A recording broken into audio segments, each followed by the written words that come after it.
দ্বিতীয়বার Donald Trump নাকি প্রথম মহিলা কামলা হ্যারিস? মার্কিন প্রেসিডেন্ট নির্বাচনের কাউন্টডাউন তুঙ্গে, আর শেষ মুহূর্তের উত্তেজনায় টকবক করে ফুটছে ডেমোক্র্যাট ও রিপাবলিকান উভয় শিবির। সমীক্ষায় এই ট্রাম্প এগিয়ে, তো পরের মুহূর্তে আবার এগোচ্ছেন কামলা হ্যারিস। শেষ পর্যন্ত কে বাজিমাত করবে জানতে শেষ মুহূর্তের অপেক্ষা। শনিবার পর্যন্ত আগাম ভোট দিয়েছেন 7 কোটি মানুষ, আর এই আগাম ভোটের উৎসাহ কিসের ইঙ্গিত তা বোঝা যাবে ফলাফল ঘোষণার পরে। তবে ভারতীয় সময় রবিবার পর্যন্ত সামান্য পাল্লা ভারী রয়েছে কামলা হ্যারিসের দিকেই। সমীক্ষায় কামলা হ্যারিসের পক্ষে সমর্থন 48%, যেখানে ডোনাল্ড ট্রাম্পের পক্ষে রয়েছে 47% সমর্থন।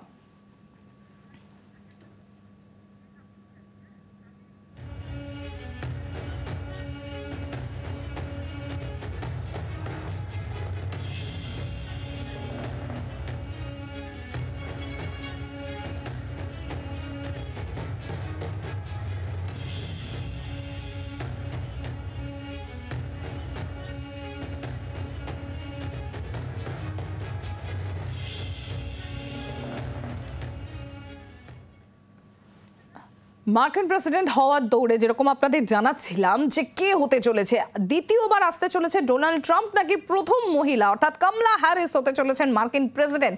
আর এই নির্বাচনের কাউন্টডাউন তুঙ্গে, শেষ মুহূর্তে উত্তেজনায় টকবক করে ফুটছে ডেমোক্র্যাট অ্যান্ড রিপাবলিকান দুই শিবিরই।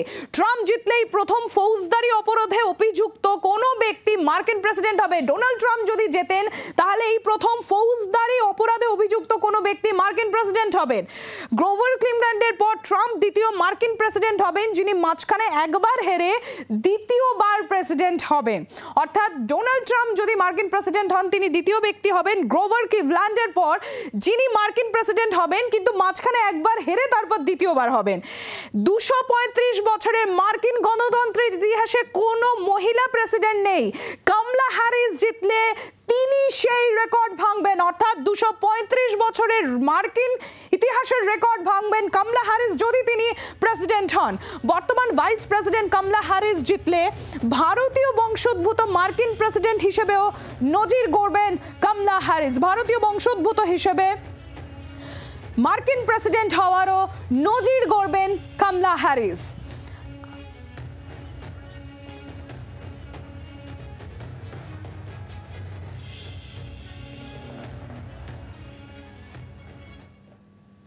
আর এবার আমরা নজর রাখবো প্রক্রিয়ার দিকে, অর্থাৎ এই যে মার্কিন প্রেসিডেন্ট নির্বাচন কিভাবে সে নির্বাচন হয়, প্রসিডিওরটার দিকে আমরা একটু নজর রাখবো। এবার প্রথমে প্রার্থী নির্বাচন হয় ভোটাভুটির মাধ্যমে, অর্থাৎ প্রথমে প্রার্থী নির্বাচন হয় ভোটাভুটির মাধ্যমে। তারপর কোথাও প্রাইমারি, অর্থাৎ শুধু পার্টি সদস্যদের ভোট, কোনো রাজ্যে ককাস বা শুধু সাধারণ মানুষের ভোট, কোথাও আবার মিশ্র, অর্থাৎ পার্টি সদস্য এবং সাধারণের ভোট। রাজ্য দলভিত্তিক পৃথক পৃথক নিয়ম, সেক্ষেত্রে রাজ্যের ক্ষেত্রে আলাদা নিয়ম এবং দলভিত্তিক আলাদা নিয়ম। এরপর পার্টির প্রকাশ্য সম্মেলনে প্রার্থী চূড়ান্ত হয়। পার্টির প্রকাশ্য সম্মেলনে প্রার্থী চূড়ান্ত, প্রার্থী ঠিক করেন তার রানিং মেট বা ভাইস প্রেসিডেন্ট কে হবে। যে প্রার্থী তিনি ঠিক করেন যে তার রানিং মেট বা ভাইস প্রেসিডেন্ট কে হবেন। আমেরিকায় ভোটাররা সরাসরি প্রার্থীকে ভোট দেন না, ভোটাররা ভোট দেন এক দল ইলেক্টেড বা প্রার্থীকে। ভোটাররা ভোট দেন এক দল ইলেক্টেড বা প্রার্থীকে। ইলেক্টেডদের দলই হলো এক একটি ইলেকটোরাল কলেজ। ইলেক্টেডদের যে দল, সেই দলই হলো এক একটি ইলেকটোরাল কলেজ। আর জনসংখ্যা অনুপাতে রাজ্যভিত্তিক ইলেকটোরাল কলেজের সংখ্যাও আলাদা। জনসংখ্যা যেরকম সেই হিসেবে রাজ্যভিত্তিক যে ইলেকটোরাল কলেজ তার সংখ্যাও আলাদা। উইনার টেক অল পদ্ধতিতে ভোটের ফলাফল নির্ধারিত হয়। উইনার টেক অল এই পদ্ধতিতে ভোটের ফলাফল নির্ধারণ হয়, অর্থাৎ কোনো রাজ্যে জয়ী দল ওই রাজ্যের সব আসন বা ইলেকটোরাল কলেজে জয়ী হয়।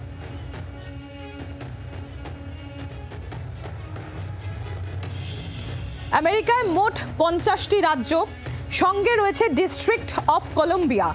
মোট 50টি রাজ্য, তার সঙ্গে রয়েছে ডিস্ট্রিক্ট অফ কলম্বিয়া। মোট 538টি ইলেকটোরাল কলেজ রয়েছে, ম্যাজিক ফিগার 270। 538টি ইলেকটোরাল কলেজ রয়েছে, ম্যাজিক ফিগার যেখানে 270। জনসংখ্যা অনুপাতে নির্ধারিত হয় এই ইলেকটোরাল কলেজ, যেটা একটু আগেই আপনাদেরকে বলছিলাম। যে রাজ্যে বেশি ইলেকটোরাল কলেজ সেগুলোকে সুইং স্টেটও বলা হয়, যে রাজ্যে বেশি ইলেকটোরাল কলেজ সেগুলোকে সুইং স্টেটও বলা হয়।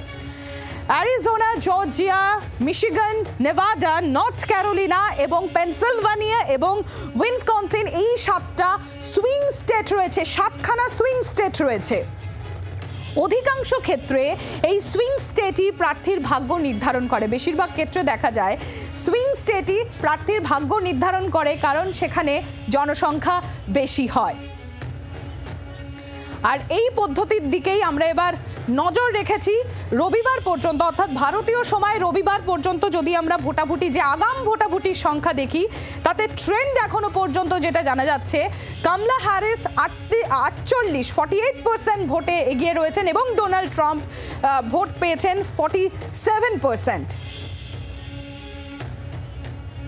एक दिन का वक्त रह गया है अब यहाँ यूनाइटेड स्टेट्स में इलेक्शन को लेकर, और दोनों ही कैंडिडेट्स कोशिश कर रहे हैं कि उन्हें वोट्स मिलें।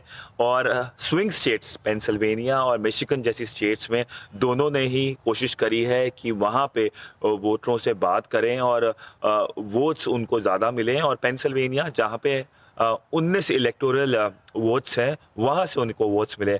पर बात करते हैं उनकी पॉलिसीज़ को लेके। बड़े मुद्दे जो हैं, इमिग्रेशन है, इमिग्रेशन के अलावा फॉरेन पॉलिसी है, अनएम्प्लॉयमेंट है और इन्फ्लेशन है। और भारत को लेके भी राय है। अगर हम डोनाल्ड ट्रंप की बात करें तो वो कहते आए हैं कि प्रधानमंत्री नरेंद्र मोदी उनके अच्छे मित्र हैं, और वहीं उन्होंने ये भी कहा है कि वो टैरिफ बढ़ा सकते हैं भारत पर, जो एक तरफ से नकारात्मक डेवलपमेंट हो सकती है भारत के लिए। वहीं अगर कमला हैरिस की बात करें तो इंडियन ओरिजिन की पॉलिटिशियन है, पर उन्होंने अपनी आइडेंटिटी जो है वो इंडियन ओरिजिन पे कम फोकस रखा है, और अफ्रीकन अमेरिकन जो ब्लैक आइडेंटिटी है उस पर ज़्यादा फोकस रखा है। और इसको लेकर जो इंडियन अमेरिकन कम्युनिटी है ज़्यादा खुश नहीं है। पर अगर हम बात कर लें इंडियन अमेरिकन वोटर्स को लेके, दोनों ही चाहते हैं कि उनको वोट मिले, इंडियन अमेरिकन कम्युनिटी का, डेमोक्रेट्स और रिपब्लिकन्स। दिवाली की बात कर लीजिए आप जो वाइट हाउस में हुई, या आप रिपब्लिकन कैंडिडेट डोनाल्ड ट्रंप के उस पोस्ट की बात कर लीजिए जो उनने बांग्लादेशी हिंदुओं के बारे करा। तो कहीं ना कहीं छोटी कम्युनिटी है, पर एक इम्पॉर्टेंट रोल प्ले कर सकती है कि अगला राष्ट्रपति यूनाइटेड स्टेट्स का कौन होगा। सिद्धांत सिब्बल, जी न्यूज़ के लिए, मैरीलैंड, यूनाइटेड स्टेट्स से। বাংলার আওয়াজ, বাঙালির আবেগ, জি 24 ঘন্টা।